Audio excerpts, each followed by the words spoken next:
Assalamualaikum semuanya. Semoga kalian semua dalam keadaan sehat dan dilancarkan rezekinya. Amin ya robbal alamin. Pernah suatu kali perbuatan Abu Nawas dianggap hampir mencelakai Baginda Raja. Padahal Abu Nawas tidak sengaja, bahkan tidak merasa melakukan hal itu. Ini pasti akal-akalan Baginda untuk bisa menghukum saya, pikir Abu Nawas. Tidak lama berselang, datanglah beberapa prajurit kerajaan ke rumah Abu Nawas. Waktu itu Abu Nawas sedang bekerja di ladang karena musim tanam kentang akan segera tiba. Ketika para prajurit kerajaan datang, ia sedang mencangkul di ladangnya, dan tanpa alasan yang jelas mereka langsung menyeret Abu Nawas sesuai dengan titah Baginda Raja. Abu Nawas tidak berkutik. Ia pun akhirnya mendekam di dalam penjara. Beberapa hari lagi kentang-kentang itu harus ditanam, sedangkan istrinya tidak cukup kuat untuk melakukan pencangkulan. Untuk meminta bantuan tetangganya rasanya tidak mungkin, karena mereka juga sibuk dengan pekerjaannya masing-masing. Abu Nawas pun akhirnya menemukan ide yang cemerlang. Tak menunggu lama, Abu Nawas langsung memanggil prajurit penjaga penjara. "Tuan, bisakah aku minta tolong kepadamu?" kata Abu Nawas membuka pembicaraan. "Apa itu Abu Nawas?" tanya prajurit. "Bolehkah aku pinjam pensil dan selembar kertas? Aku ingin menulis surat untuk istriku. Sebab aku harus menyampaikan sebuah rahasia penting yang hanya boleh diketahui oleh istriku saja." Prajurit tersebut lalu pergi meninggalkan Abu Nawas. Ternyata ia melaporkan permintaan Abu Nawas itu kepada Baginda Raja. "Penuhi saja permintaannya. Aku penasaran rahasia apa yang selama ini Abu Nawas sembunyikan," ujar Baginda Raja. Prajurit itu pun lalu kembali menemui Abu Nawas dengan membawa pensil dan kertas. Kemudian Abu Nawas menulis surat yang berbunyi, "Wahai istriku, jangan sampai ada orang mencangkul di ladang kita, karena aku menyembunyikan harta karun di dalam tanah tersebut. Dan jangan ceritakan rahasia ini kepada siapapun. Jaga baik-baik ladang kita." Tentu saja surat Abu Nawas untuk istrinya itu terlebih dahulu dibaca oleh Baginda Raja. "Oh, ternyata kamu menyembunyikan harta karun dariku, Abu Nawas," ucap Baginda Raja dalam hati. Dengan cepat Baginda Raja segera menyuruh puluhan prajuritnya untuk mencangkuli ladang Abu Nawas. Dengan peralatan yang dibutuhkan, mereka pun berangkat dan langsung menggali ladang Abu Nawas. Istri Abu Nawas merasa heran. Mungkinkah suaminya minta tolong kepada mereka? Namun sang istri tidak berani bertanya kepada para prajurit tersebut. Ia hanya duduk sambil memperhatikan mereka. Setelah waktu menjelang maghrib, para prajurit itu pun kembali ke istana menghadap Baginda Raja. "Apakah kalian menemukan harta karunnya?" tanya Baginda Raja. "Ampun Paduka yang mulia, sudah kami cangkuli semua ladangnya, tapi kami tak menemukan apa-apa." Tidak lama kemudian datanglah prajurit penjaga penjara menghadap Baginda Raja. "Paduka yang mulia, ini ada titipan surat lagi dari Abu Nawas untuk istrinya," kata prajurit sambil memberikan suratnya. Setelah Baginda membuka dan membacanya, ia pun berkata, "Kurang ajar Abu Nawas. Ia telah berhasil mengerjai aku dan prajuritku."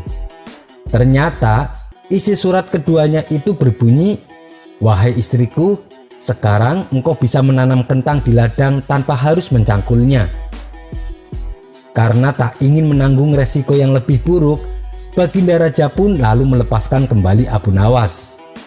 Salah satu menterinya bertanya kepada Baginda Raja, "Kenapa Paduka yang mulia melepaskan Abu Nawas?"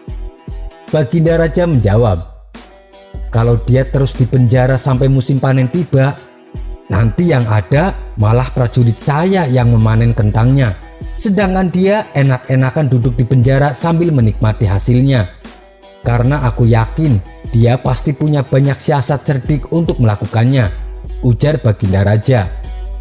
Kini Abu Nawas pun bisa berkumpul kembali dengan keluarganya.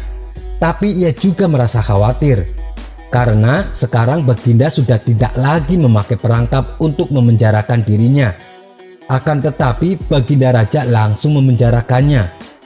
Dan Abu Nawas yakin bahwa saat ini Baginda pasti sedang merencanakan sesuatu kepadanya. Namun untuk mengantisipasinya, Abu Nawas punya siasat yang lebih mengagumkan. Apakah siasat Abu Nawas itu? Siasatnya adalah Abu Nawas mengumumkan dirinya sebagai tukang meramal nasib orang. Sejak ia membuka praktek tersebut, rumahnya kini selalu penuh dengan para tamu pasien. Bahkan orang-orang terkenal dari negeri seberang juga ikut ngantri di rumah Abu Nawas untuk diramal nasibnya. Mendengar Abu Nawas mendadak terkenal menjadi ahli ramal, maka Baginda Raja Harun al-Rasyid merasa khawatir. Baginda curiga, jangan-jangan Abu Nawas bisa membahayakan kerajaan. Maka tanpa pikir panjang, Abu Nawas ditangkap dan dijebloskan ke dalam penjara. Dan tanpa alasan yang jelas, Baginda Raja memvonis Abu Nawas dihukum mati. Akan tetapi, semua ini sudah diperhitungkan oleh Abu Nawas. Dirinya tidak merasa gentar sama sekali. Setelah hari yang ditentukan tiba, Abu Nawas digiring ke tempat yang gantungan. Ia berjalan dengan wajah ceria dan penuh senyuman. Baginda Raja sendiri heran dengan tingkah Abu Nawas ini. "Hei Abu Nawas, di saat-saat terakhirmu, kenapa kamu malah terlihat bahagia?" tanya Baginda penasaran. "Bagaimana saya tidak bahagia, Paduka Yang Mulia? Karena dimanapun saya berada, Baginda selalu setia menemaniku. Saya sangat beruntung mempunyai raja seperti Baginda," ujar Abu Nawas. "Apa maksudmu Abu Nawas?" tanya Baginda Raja tak mengerti. "Paduka Yang Mulia sudah tahu sendiri kan kalau saya sudah terkenal sebagai peramal yang tidak pernah meleset. Dan menurut ramalan saya, 3 hari setelah kematian saya, maka Paduka akan menyusul saya di akhirat. Kita akan di sana bersama-sama Paduka Yang Mulia. Dan saya bisa mengadukan perbuatan Paduka kepada para malaikat di sana." Spontan wajah Baginda langsung menjadi pucat. Ia pun terlihat takut dan gemetaran.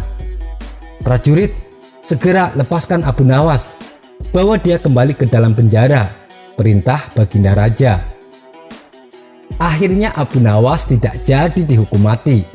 Bahkan di dalam penjara pun Abu Nawas kembali berkata kepada prajurit, "Hei prajurit, sampaikan kepada Baginda Raja, kalau saya terus-terusan di sini, saya bisa sakit dan akhirnya saya mati.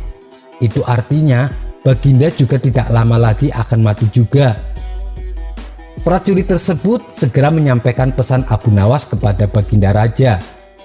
Untuk kedua kalinya Baginda Raja dibuat takut oleh Abu Nawas. Maka dengan segera ia membebaskan Abu Nawas. Untuk meyakinkan keselamatan Abu Nawas, Baginda Raja menyuruh beberapa prajurit untuk mengawalnya sampai rumah. Setibanya di rumah, Abu Nawas kembali berkata kepada para prajurit, "Hei para prajurit, kalian tahu sendiri kan, beberapa hari ini aku tidak bekerja. Di rumahku tidak ada hidangan sama sekali. Lalu kami sekeluarga mau makan apa? Saya bisa jatuh sakit dan meninggal karena hal ini. Sampaikan perkataan saya ini kepada Baginda Raja." Walhasil Baginda Raja pun kembali dibuatnya menjadi takut. Ia pun memerintahkan pengawal untuk memenuhi kebutuhan keluarga Abu Nawas, termasuk memberikan hidangan lezat setiap hari ke rumah Abu Nawas. Sekian dulu perjumpaan kita kali ini. Sampai bertemu lagi di kisah selanjutnya. Terima kasih yang sudah subscribe dan setia menonton channel ini. Wassalamualaikum warahmatullahi wabarakatuh.